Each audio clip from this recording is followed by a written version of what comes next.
Hello and welcome back to Roads Yet Traveled. We'll be continuing where we left off, which, if you recall, is after basically tagging along with Rhoun, um, as he gave out the assignments to people, and you were gawked at, making Rhoun's job harder.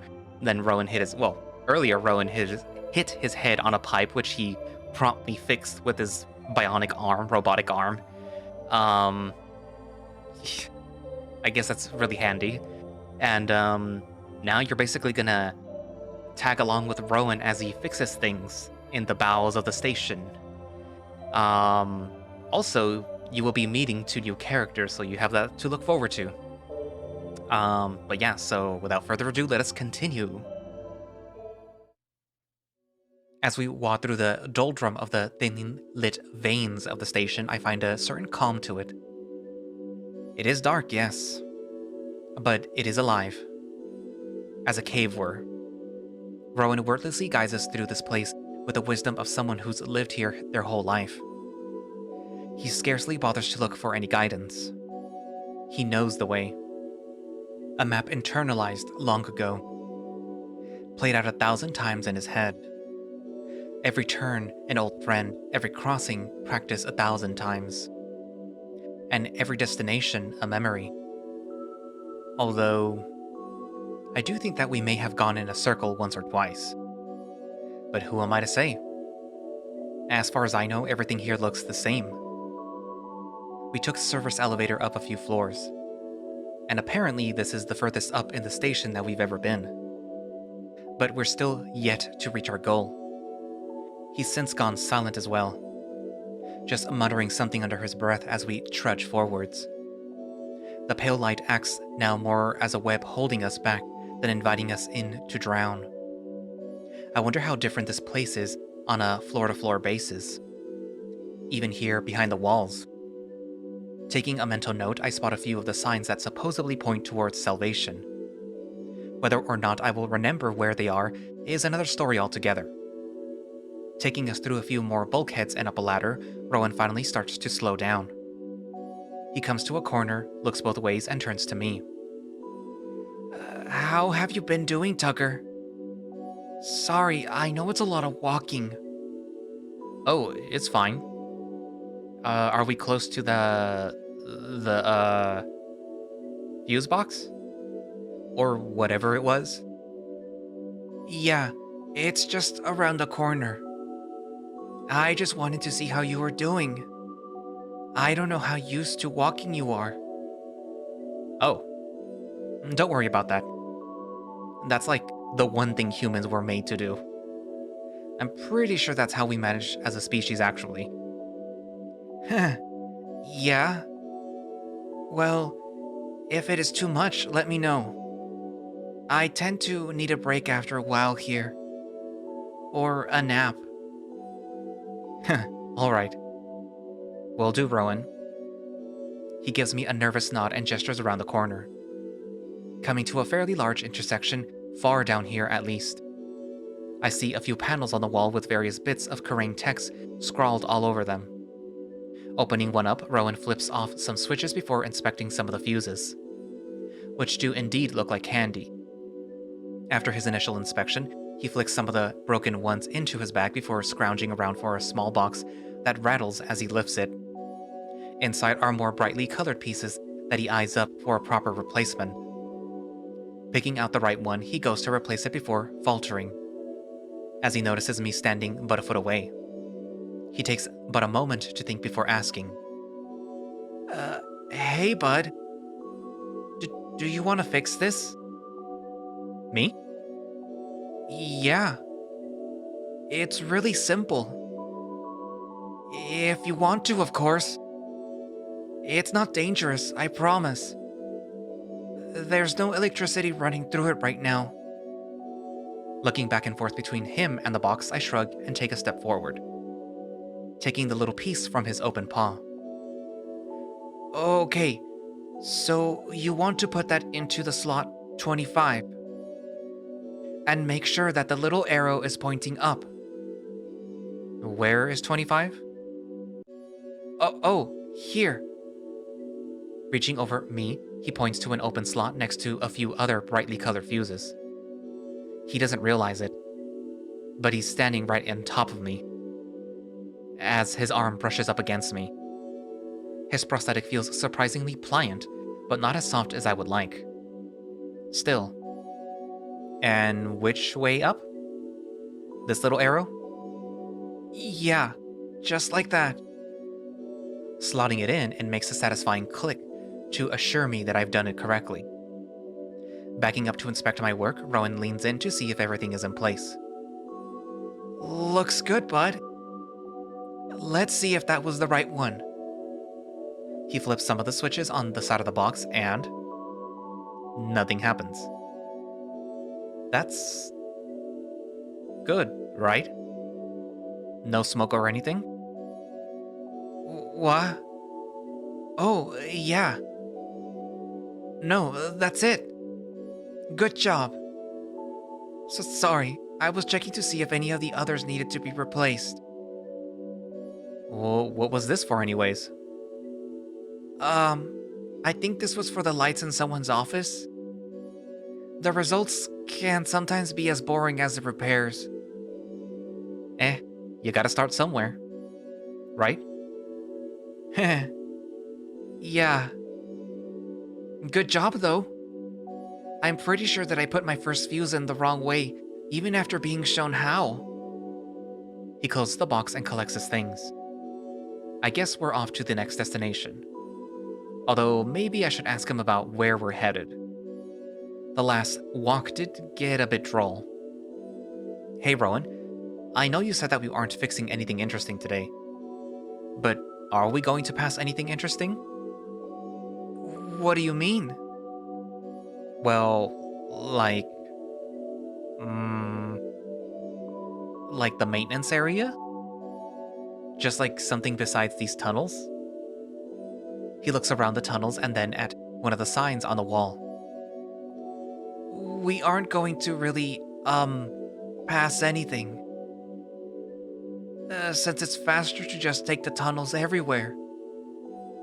Maybe if we have time later, I could try to take you to that engine room I was telling you about. But it's not really in the right direction. Right, he did tell me about that. Alright, well, maybe nothing for today. I'm just being greedy at this point. No, it's okay. Maybe some other time, yeah? I try to sound convincing, but I'm unsure if I do. His expression surely does not help me either. I cannot tell, though, as he nods to me and leads us down another identical hallway.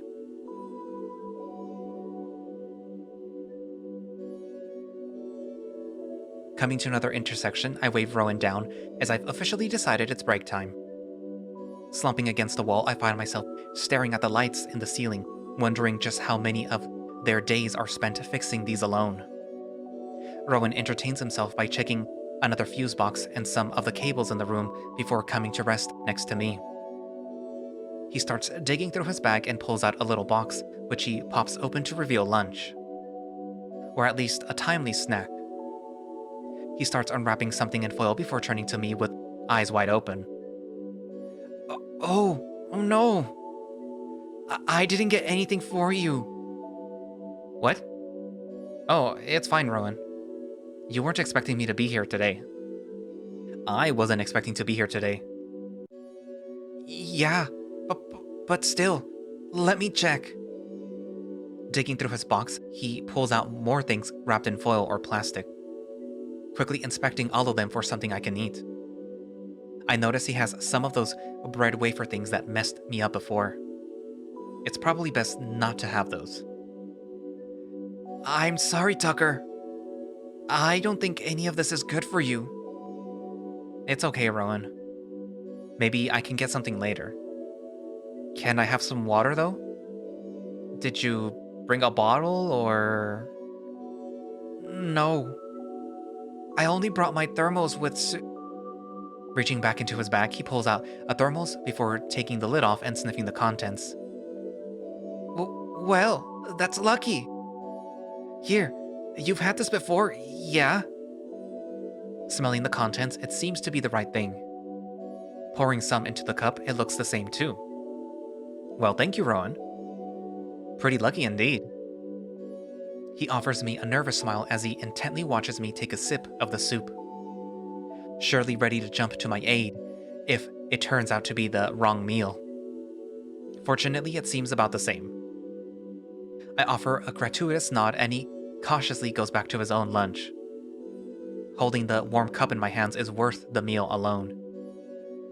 Do you normally eat like this? Huh? Sorry. I mean, do you always eat like this when you're out working? Yeah. Why? Oh, what if I wasn't here? Would you be alone? Hmm. Sometimes. Usually, yeah. But sometimes I have someone helping me with something. Or bumping into someone and just decide to stop. But not often? No. Does it get lonely? Does it what? Sorry, I mean, do you like being alone? Just out here working or resting?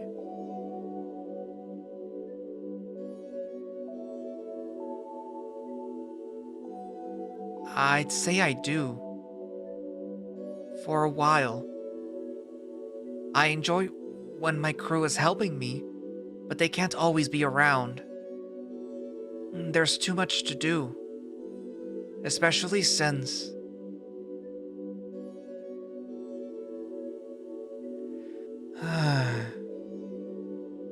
It does get lonely, Tucker. But that doesn't stop me. Alright. I'm sorry for asking. No, don't be.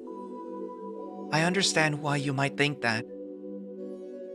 I know the impression I've made on people is that I can be a bit hard to reach. Tyr certainly thinks so. He does? Oh shit, that might have been said behind closed doors.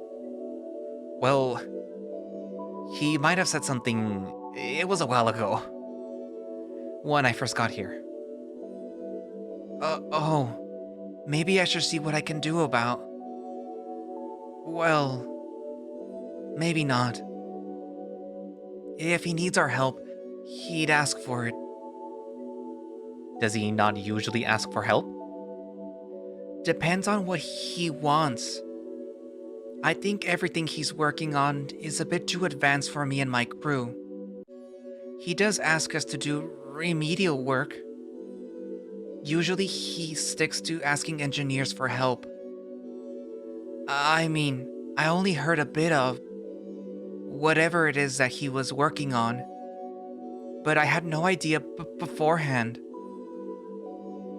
It explains why my team spent so long checking all the main power fuses and doing structural integrity checks. You think he was preparing for whatever his test was? It would make sense. We might not be able to help directly with what he's doing, but we can easily set up the back end of it all. And we had a lot of requests from his department before you got here. So Tyr's experiment really was taking up all the station's resources. I think Merowyn said something about it taking out the station's power for a while too. Unless that was another lie. What do you think it was? Huh? The test. Do you have any ideas what it could have been? Rhoun takes a second to ponder the thought as he takes another bite of his burger. Certainly he must have some idea, right? He basically set up part of it from behind the scenes. I imagine that he can at least guess some aspect of it. I think he was testing some kind of new generator. What? That's such a solid answer. Really? How can you know? Well, I don't. It's just a guess. But I don't know why he would test a new one. We have the best generator in the system already. We do? Yeah, the Mayron. Wait, what? I thought you said that that's how the station has gravity. It is. It generates energy from the gravitational force. I think. D- did I not say that earlier? Sorry. I was only able to find out so much. Even if I was told more, I doubt that I'd understand it. I knew it was part of the engine systems, but I didn't realize that it generated almost 90% of the station's power needs. So, wait, why do you think that the chief would be testing a new engine then? Well, I think I said this before, but there's only one Mayron. At all. I don't know why, but only the station has one. As for how I know, well, when we were doing repairs and other requests for his department before the test, there were a lot of checks on power grids to make sure there wouldn't be too many surges. Of course, that didn't work so well. But what else would need that much power to start up? It could really be anything, though. Hmm. Yeah. We both sit in silence, trying to digest all the information laid out before us. And our lunch. If he was testing a new engine, why all the secrecy? I guess any new invention warrants a bit of care, to make sure nothing gets stolen or sabotaged. I'm sure that I'll find out soon enough. I'm drawn out of my post-lunch stupor as Rhoun stands up and dusts himself off a bit before stretching out his back. Hey, Tucker, I need to go back to work now. Do you want to stay here? I could leave my bag and you could finish lunch. I'll just have to go fix something a few floors down. Oh, no, it's okay. I'll come with you. I can even walk. Well, you might not be able to come with me. Excuse me? Um, it's just that. You'll see. With that cryptic excuse out of the way, he packs up and double checks which direction we are supposed to be heading. Does he have to go outside to fix something? I guess that would go against the rule of exposing me to large crowds. A rule I may have broken this morning. But that was just his crew. And maybe this is different. Somehow. Rhoun seems awfully quiet as he just plods along, stopping every few yards to inspect pressure gauges and errant dripping pipes. I may not know better, but some parts of this place look really like they're about to fall apart. I know Merowyn said that they built it better than the last one, but maybe he's never been back here. Still, Rhoun never seems worried, so everything must be okay. Or at least working. After descending some ladders and even more cord-dense hallways, we come to a small hatch jutting out from one of the walls. Okay. Here it is. You were worried about this? It's not much worse than before. Why did you think that I couldn't come down here? It's not the hatch that I have to fix, bud. It's behind it. He pulls out a lever and the hatch opens just an inch, causing me to hop back a bit. As the hatch opens more, I can see inside. Or rather, I can't. As it's a pitch-black tunnel leading down. I don't understand. What's down there? What I have to fix. A sensor was tripped, and it seems something isn't working right. I have to go down there and check. I don't think that you should come, though. It can get tight. Wait, you have to crawl through there? Yeah. I stand flabbergasted as he simply pulls out his tools from his bag and takes off his jacket. You'll be okay staying here, right? I don't want to leave, but Also, I wasn't expecting today, and I was scheduled to fix this and... Yeah. Yeah, sorry. Are you really going to crawl down there? That seems... horrible. Yeah, but I've done it before. It shouldn't take too long. You'll be okay here, right? Looking around the dark corridor, I feel as though, for the first time since being here, that a monster might jump out and get me. Well, second. Maybe the third, actually. Okay, I'm not helping myself. Turning to Rhoun, I give a faint nod that he sheepishly twins. This should stay open for about a mark. But if it starts to close, don't try to stop it. You might hurt yourself. And please don't come after me. You'll get lost without a light down here. Okay. No trying to stop the big machine, and no trying to follow you. Anything else? He quickly looks me up and down before his eyes jolt around the room, trying to find... something. They refocus on me before he shakes it off and looks away. No. After this, I promise everything is easier today. You can, look through my bag if you want, or nap? Okay, bye? Good luck. He offers a small wave as he starts to climb down the extremely dark descent. After a few seconds, all I can see is a faint blue light.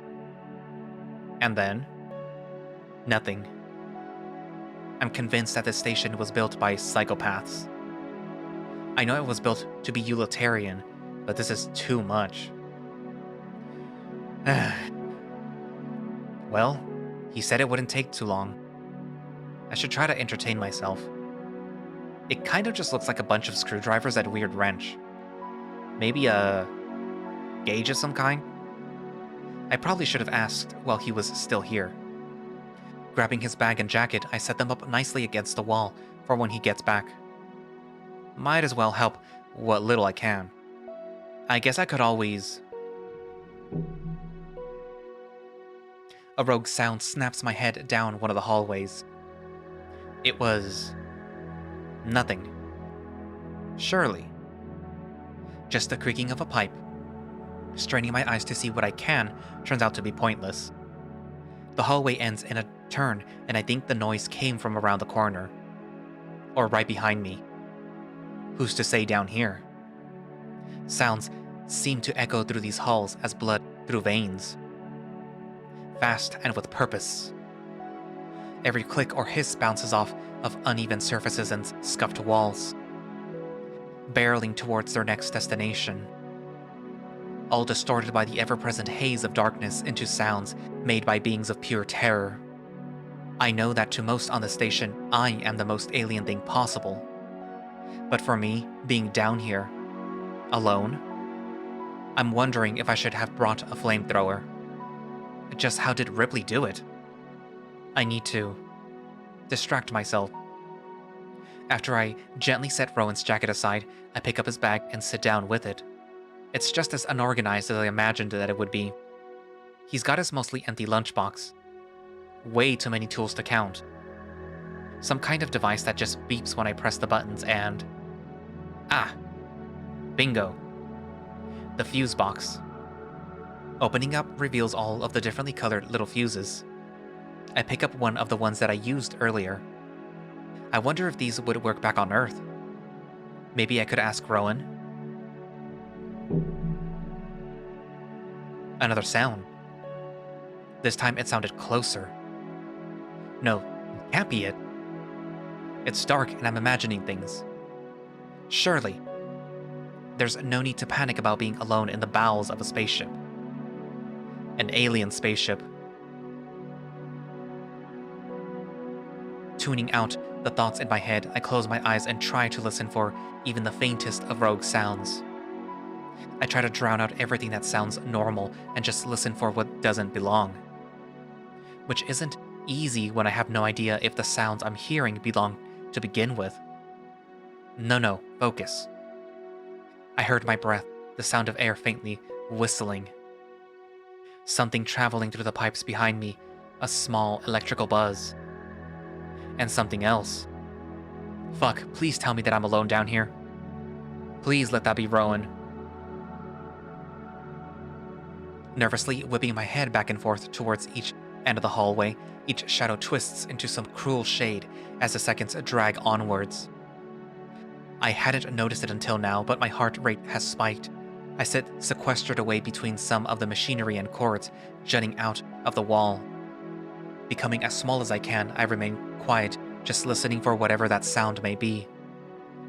And if it's getting closer, my breath gets in the way of listening as it becomes sharp and uneven. Oh God. Am I freaking out? Of course I am. What kind of question is that? Every time I turn my head away from one end of the tunnel, I'm sure something materializes just out of view. Just on the edge of my vision. There's nothing there. There's nothing there. There's... That sound again. Quickly, I look down and snag one of the tools from Rhoun's bag to arm myself. But in a stunning display of not learning from my past actions, I end up toppling the poorly balanced bag onto the floor in a loud clattering bang. You gotta be fucking... I think it's picked up speed. And I'm not crazy, it is getting louder. Yet, due to the echoing nature of the halls, I can't tell which way it's coming from. Jolting upright, I bang into one of the pipes, creating an equally terrifying noise. I stand parallel to the walls, flicking my eyes from left to right, trying to get a jump on what's coming, if it's anything at all. I hear the sound of me banging into the pipe fade out as it cascades further away. Now, it is returned in kind by a sound from my left. Okay. I know something is coming. What can it be? I could... run? But where? Oh. The signs. I could try to get back to the maintenance hub. But then I don't have time to run. Do I? This is it. It's breaching the corner now. I can hear it. Preparing myself for the worst, I turn to face it, with a wrench brandished as a weapon. What's taking it so long? Why isn't it? The pipe next to me creaks and groans, as the sound I had heard so many times flies by me at incredible speed. Wait, was it in the pipes? Is it just... rushing fluids? Oh, damn it. Slumping against the wall, I wipe my brow and try to regain control of my breath. It's still ragged, but it's slowing down. Looking at the pipe in the dim light, I can see that it gently rattles and shakes as more of... whatever it is flushed through it. Oh man, how can anyone work down here? Huh. It's unbelievable that it is normal. I start to nod forwards. I think I might have overexerted myself. I think I need to lie down.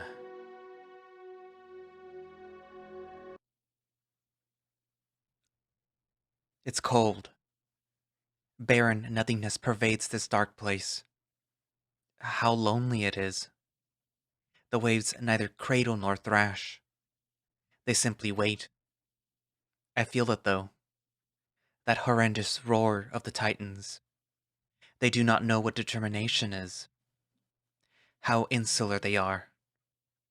Dawn should have broken this tenuous silence. It never comes. The day is still. There is no sunrise. A new event is on the horizon. One of black light. And singular focus. A host of herons flies overhead, only to be lost to the void. Wings beat no more. How grand they must think they are. It is calling. That singular point in a sea of darkness. Reach out, and surely you will. Beep, beep, beep. Was it? Ugh. Did I fall asleep? And what was that? The door. I see it started to close and I scramble up. I know Rhoun told me not to try and stop it, but I don't remember what he told me to do if it closed.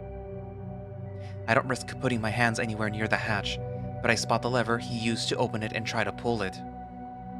What? It won't budge. Don't tell me that only he can open it with that arm of his. Giving myself more leverage, now pushing against the wall. I try again with all of my strength, but it doesn't budge an inch. Damn it, my kingdom for some WD-40. He must have done something beforehand too. Snap. Shit. Well, now what? Scratching my head, I look around and see everything else where I left it. No Rhoun though. Ugh, damn it. Damn it. Damn it. Okay, let me think.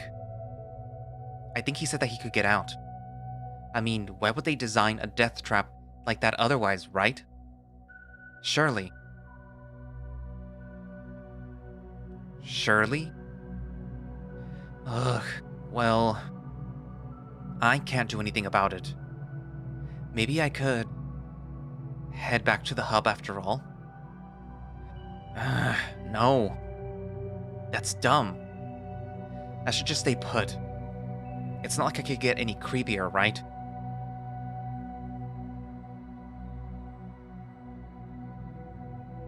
Okay. This sucks. It's definitely been over a mark by now, and I haven't heard hide nor tail of Rhoun. Not even an impish knocking coming from the inside of the hatch. He must be taking the long way around. Whatever that implies. He could just be taking his time for all I know. He's a busy guy and... A distant sound draws my attention. Ugh, this again. Maybe it runs every mark or so. I'll just let it pass this time. Maybe he fell asleep? Honestly, that's pretty likely. Knowing him, he finished something down there in that abysmal corridor and just had a little nap. Or a long one.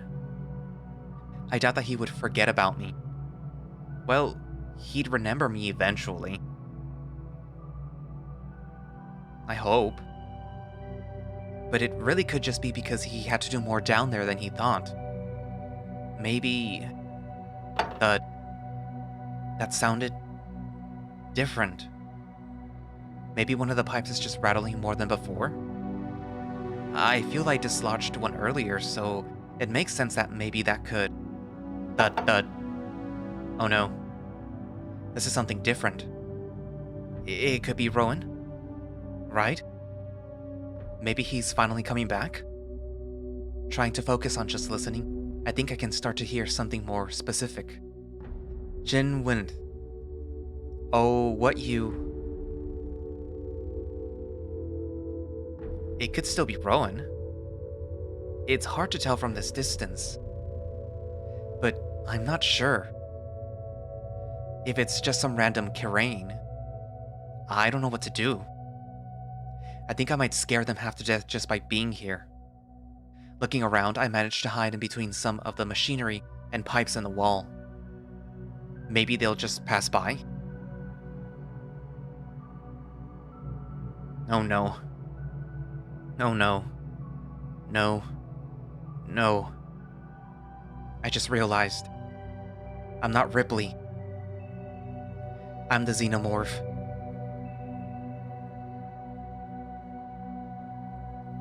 There's no time to contemplate the implications of that. As the sound of footsteps gets closer. The sounds of two pairs, in fact. Oh, please don't come this way. Oh, think Now, who's to say? Maybe we could... Lily? It's not much further now. It's just so dark down here. Yeah? And? He sends me to them. And you just tend to follow. The voices become crystal clear in the almost silent hallway. They're certainly coming this way. I noticed in my panic that I left Rhoun's bag out in the hallway. They'll find that for sure. I duck out from my hiding spot and try to nab it in time. It's fine. Can you just check around the corner for the pressure release? Yeah. Sure thing. Scrambling to collect everything, I manage to get it all, and I'm ready to dash back into cover. Until I see a light flooding over me from behind. Shit. What? Hello? Shit. Shit. Shit. Hello? Are you lost?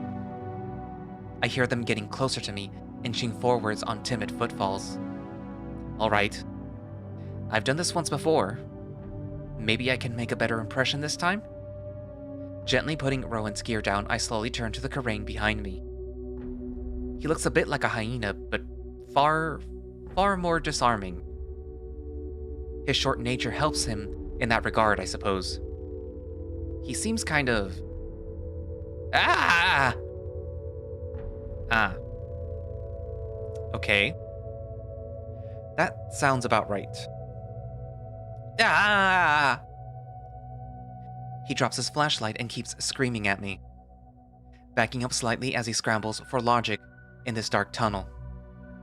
But please calm down. I'm just here with... Milo? What's wrong? Oh damn it, right. There were two of them. A tall and slender figure rushes in from behind them, looking over their shoulder at their partner. What? What is it? They need not be informed as they simply look up to see me. Not without fear, but they manage to keep it together as they take in the situation. What in the void? This new Karain is almost stunning with their white fur and wolf-like appearance. Even in the dim light, I can see how thick and doughy it must be. It's a bit hard to focus though, with their partner just screaming, and I think they notice that too. Milo. Gah! Milo! What? Kes? Don't you see that monster? I don't think that's a monster, Mai. What do you mean? Look! It has Cap's jacket.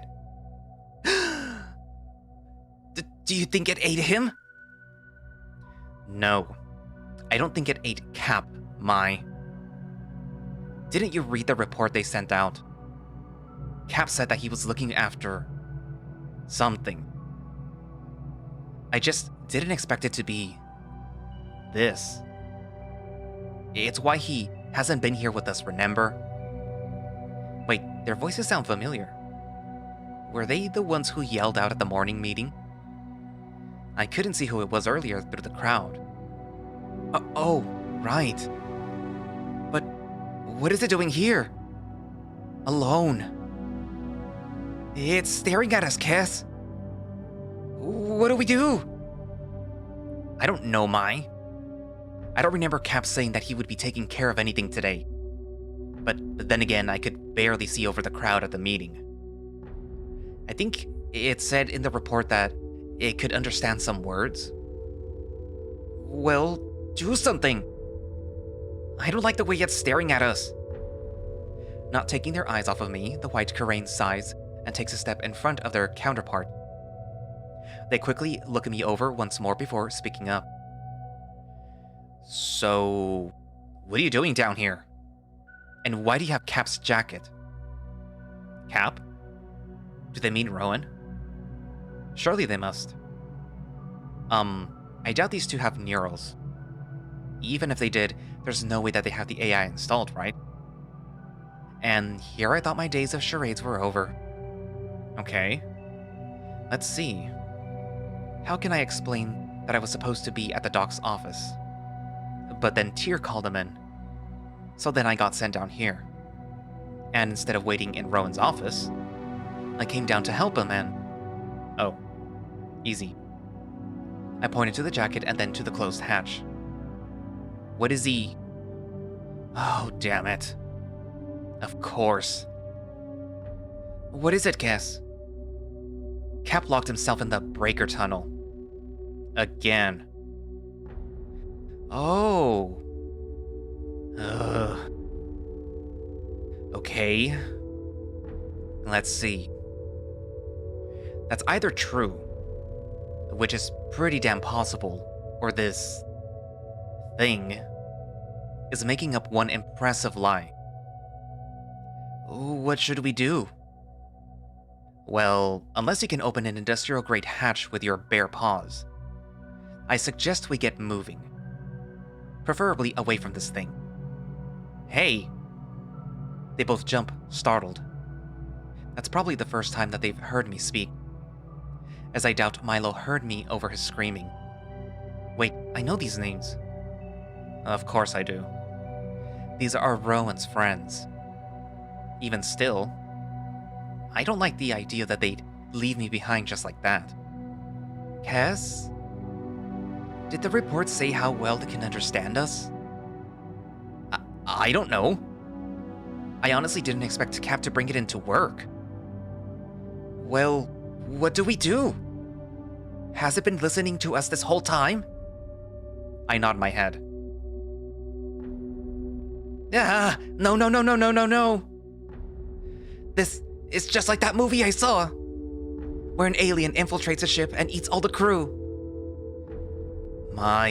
Please stop yelling. It's nothing like that. It is! Yeah. This seems like Rhoun's crew. Milo! It's fine. It probably only understands a few things like stuff they asked it before they released it. Let's just find Cap and hear it from him, okay? But until then, that thing has its jacket. So it has to come with us. It does? Why? Do you have any idea where he might be otherwise? Yeah, I do. In his stomach, because he ate him! Are we really going to trust this thing? Trust? Oh, by the void, no. Just keep an eye on it. I think we can escape if we have to. It's not like it can read the signs. You know, I'm starting to feel like the Xenomorph was right to kill everyone on that ship. Picking up the rest of Rhoun's tools and stuffing his jacket into the bag, I gesture to them to get moving. Definitely not the best first impression from either side. But we are missing our crucial interpreter. They both look hesitant, and I'm not sure that it would be in my best interest to make the first move. Eventually, Kes peels away and timidly invites me to follow. Had I realized how heavy Rhoun's bag would be, I may have tried to get one of them to carry it. But due to the nature of our current affair, I'm not sure that they want to come within grabbing distance of me. It seems as though they are still unsure of how much I can understand them as they continue to gab away. So, you think Cap really locked himself in there again? I mean, unless that thing really did eat him. I don't have a better idea. It's happened before. That hatch needs to be fixed more than the junk behind it. Open for one mark, might tell. It barely stays open for 10 minutes sometimes. Well, where does it lead to? I don't think I was with you the last time this happened. Nah, you might have been fixing something on the upper floors. It's just a hub for some subsystem breaker. But they keep tripping on and off. The only other exit is on the sublevels. It's behind some old panels.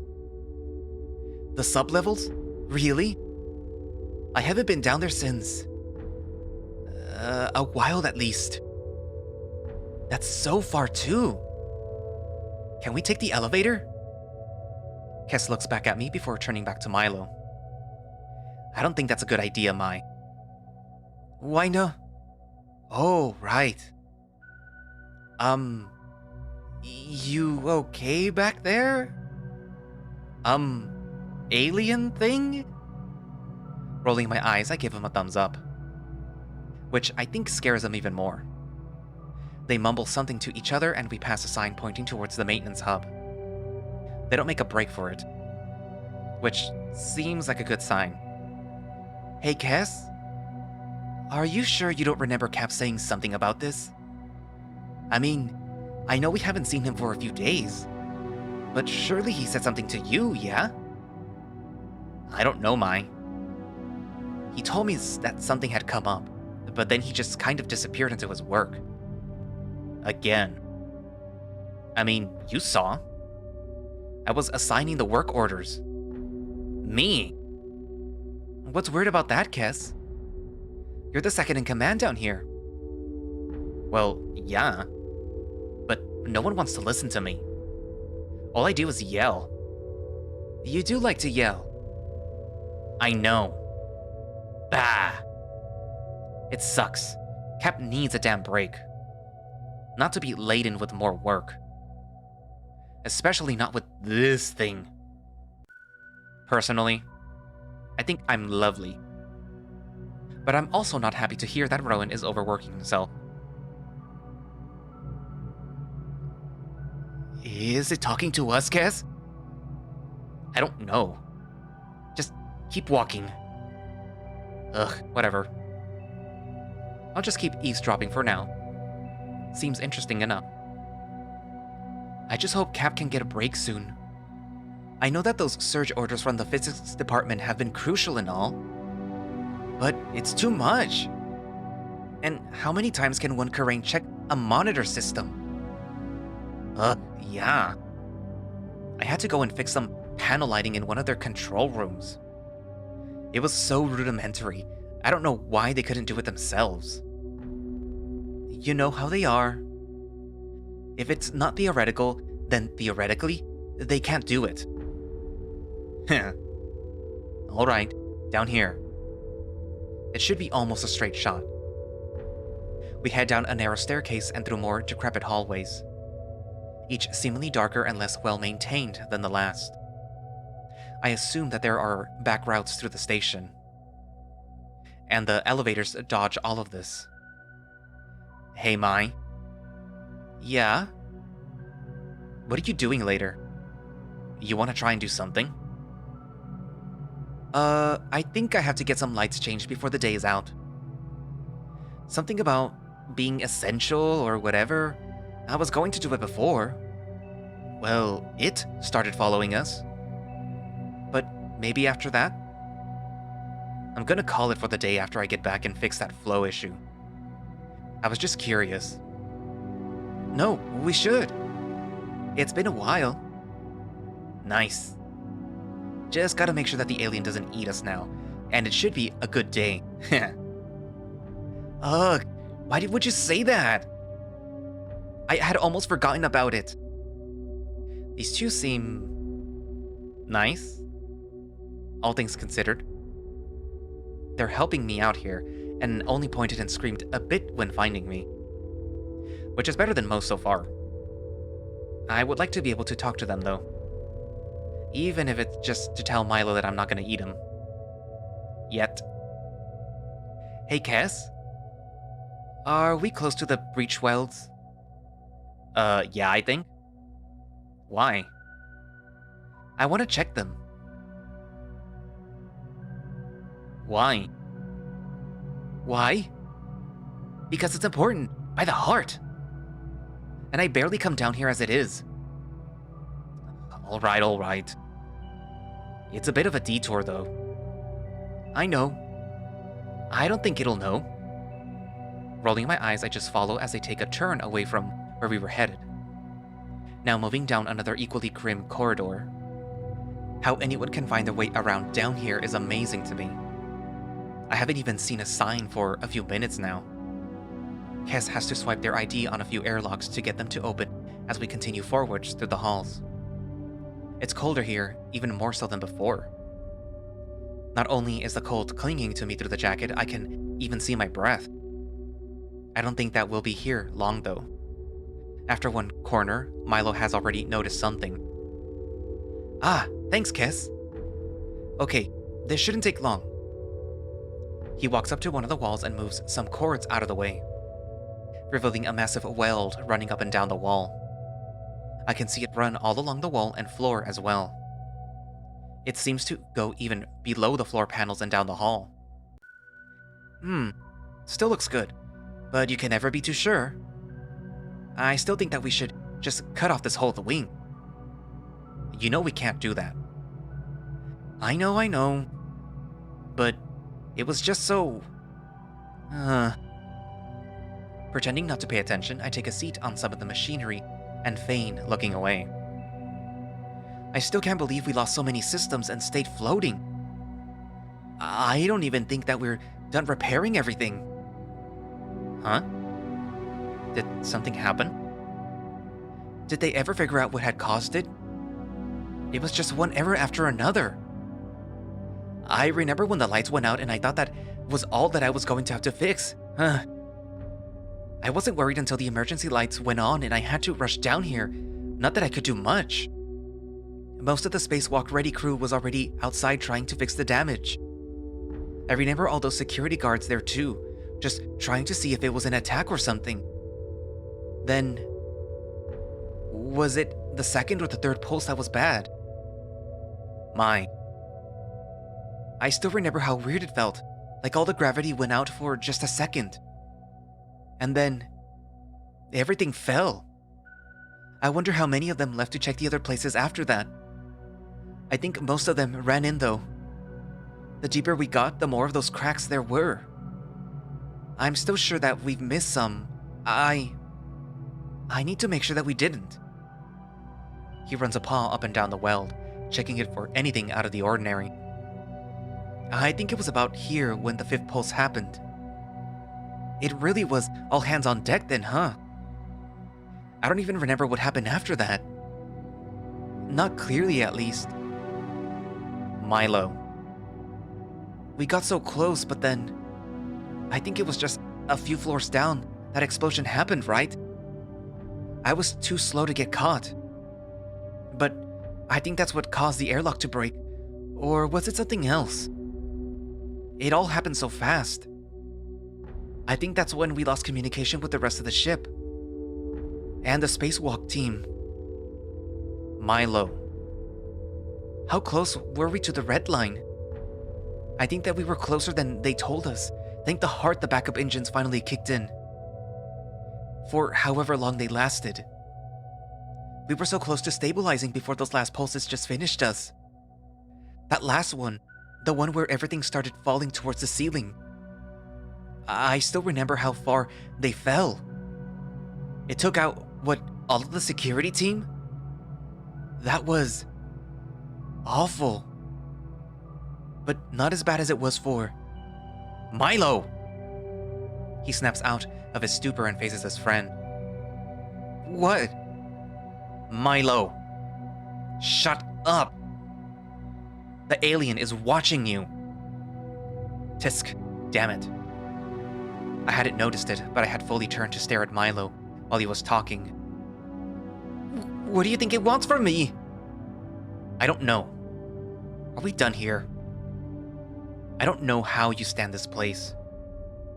I hate it too. I just want to make sure that it doesn't happen again. I don't think that's up to us.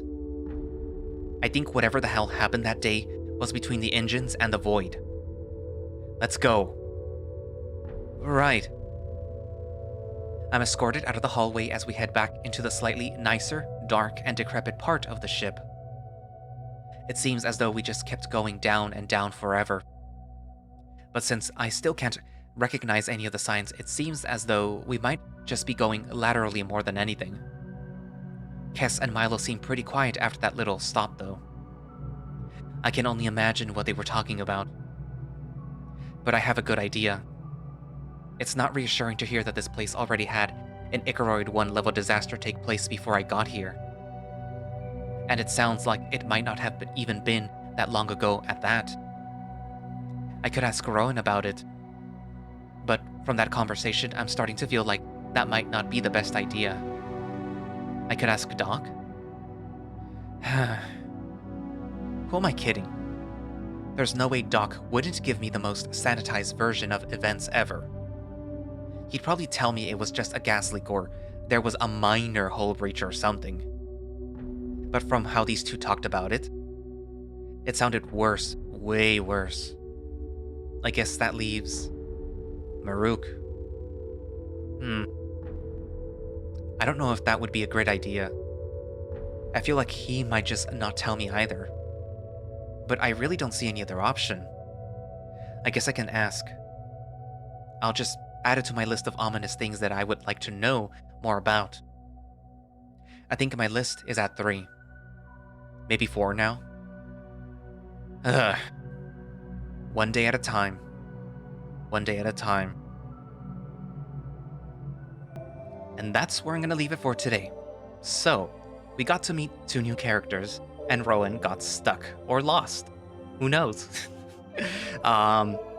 Let's talk about the new characters. So, we have Kess and Milo? So, I take it Kess is a little bit like Maruk, where he's a little bit like, ugh, grr, why do I need to do this? Grr. He appears a little abrasive, but he evidently is friendly.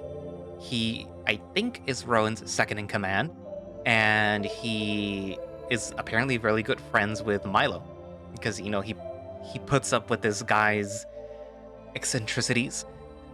And talking about Milo, the little scaredy cat, which reminds me of Rhoun, and but he doesn't seem to have the social anxiety that Rhoun has.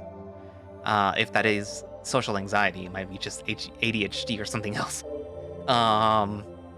So something that Milo had mentioned is the Breach Weld, which, from what I understood, something happened either outside of the station or inside of the station, which caused a giant crack to appear on the side of the station. Or I'm not sure if it's on the outside of the station or in the middle of, like, in the interior of the station. I didn't really understand that part, so, or maybe it'll be revealed later. But I'm curious to know what happened, and if that has to do with Professor Seno's experiment or experiments, because, you know, apparently he does a lot more than just one thing, and if that will eventually be explained. I'm assuming yes, but yeah.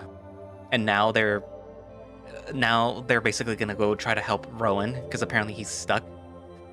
But apparently it's not his fault, so yeah. Anywho, so hopefully he's okay where he is now. And yeah. So thank you all for watching / listening.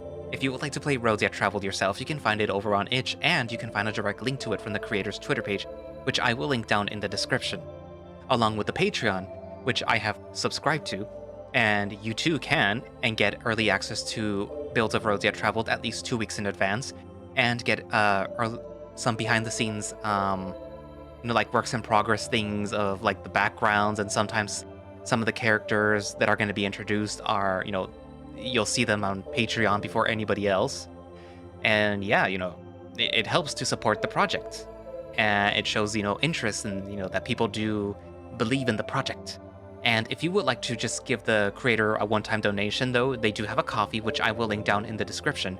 And, any little bit helps. And I have a Patreon. Not a Patreon, I have a coffee, and you could, give me $1 or $2 if you want. Tell me I'm doing a good job. But yeah, I guess that's it for now, and I will see you guys in the next video. Bye-bye.